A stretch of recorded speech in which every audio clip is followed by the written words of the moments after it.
All right, honestly, terrible gut-wrenching loss as the Mets fall to the Twins and lose 2 out of 3 in the series and drop to 11-7.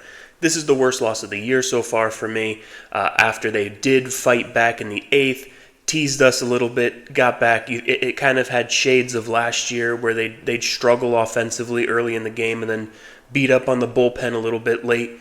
But it just didn't happen.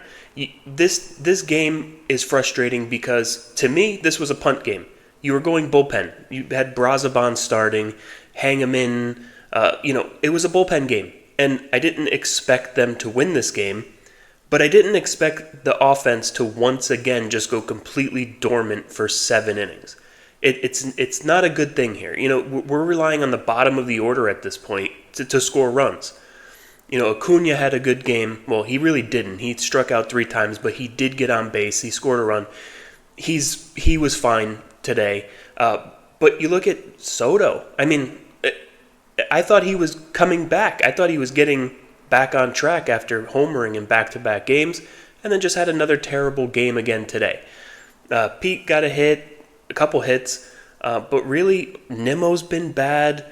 Beatty got a hit or two today. He was okay. I will say he looks a lot more comfortable at third base than he does at second, and if he plays, I'd like to see him play a little more there, maybe DH Vientos a little bit, but really just a bad game. It was boring for the first 7 innings because their offense just once again could not do anything, and you were expecting the pitching just to fall apart, and they never really did, and they kept the Mets in the game and gave them an opportunity. And then, of course, the Mets make that 8th inning comeback, and you're thinking, oh, here they go. Now the offense is going to click. This is what they do late in games. And then they just go out with a whimper in the 9th and the 10th. Can't do anything. And listen, this is just as bad as it gets right now. Losing 2 out of 3 to the Twins, who, let's face it, are not a very good team. They're not playing well right now. They're not pitching well. Their offense has been relying on Harris and Bader, who also killed us in this series. He didn't even play one of the games, and he was still probably the star of the series. Correa went out injured. Buxton hadn't really done anything, and they still just made us look bad. It's kind of ridiculous at this point. The offense really needs to get going, and we've said it from the beginning of the year. I understand it's still early. We're only 3 weeks into the season. It's not the end of the world on April 16th or whatever date it is right now, but they need to do something. Soto needs to do something. I'm sorry, people are still kind of defending him at this point and saying he's having a good year, his on-base percentage is good. He hasn't been an impact bat yet this year.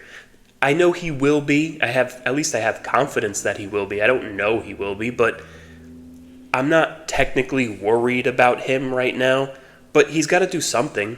He has to provide an impact, and so far he hasn't. Yes, he hit a 2-run home run and a solo home run in this series. That's really all he's done. So Lindor, once again, yes, he's getting a hit here and there, but his defense has been really bad this year.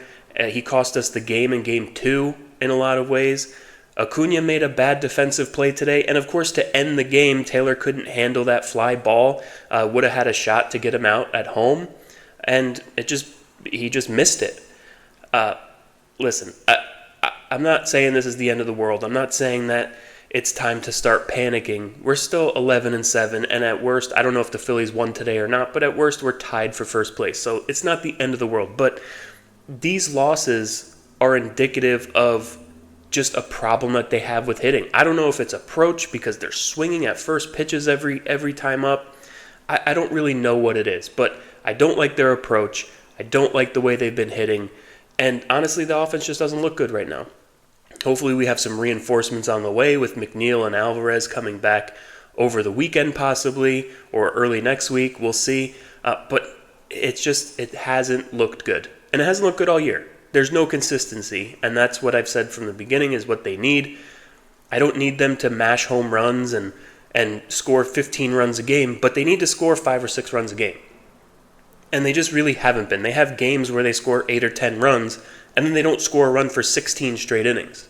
So that's the problem. They need consistency. They're too good, especially at the top of the lineup. Lindor, Soto, Alonso, That's too good of a top 3 in your lineup to score 3 runs against the Twins, who have been struggling. So, obviously, like I said, it's not the end of the world, but it is an issue, and it does need to be called out. And there's a lot of this optimism going on around the Mets on Twitter and other places, saying, "Oh, stop panicking! Don't get down on them. They earned this from last year, and Soto's going to be fine, and Lindor's going to be fine." Yeah, that's probably true, but you have to be able to criticize at the same time. And when they're not playing well, and they're not doing what they're supposed to do, you have to be able to call it out. And I feel like not enough people really are right now. They're just banking on they're going to be fine, which they probably will be. But you still have to call it out when it's bad. If you want to celebrate the good, you have to, call out the bad. So, like I said, I'm not panicking. I'm not giving up on the season by any stretch. They're still going to be in first place, at least tied for it, no matter what else happens today. But they need to start playing better. Maybe going home, facing a Cardinals team that's really struggled, pitching-wise, will help. And we'll see what happens. If you want more of these types of videos, please comment, subscribe, like, do all that stuff. Let me know what you think in the comments. And until next time, let's go Mets.